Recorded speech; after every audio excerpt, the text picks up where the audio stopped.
मटियारी क़ौमी शाहराह ते गंबट खां कराची वेंदड़ मज़दा सेखार थाणे जी हद में ॻोठ सादिक खोसो वटि कल्टी थियण जे करे हिक नींगरी 8 वरियनि जी अलीशा कल्होड़ो हादसे में मौके ते ई फोत थी वई आहे ऐं 10 ॼणा ज़ख़्मी थी पिया आहिनि।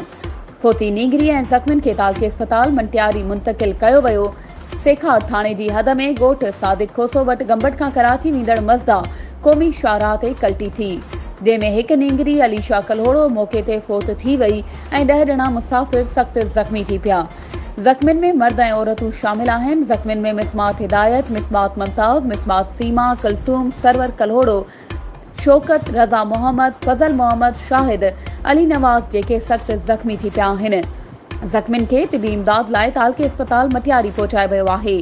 ॿिए पासे मज़दा ड्राइवर खे पुलिस गिरफ़्तार करे वरितो आहे।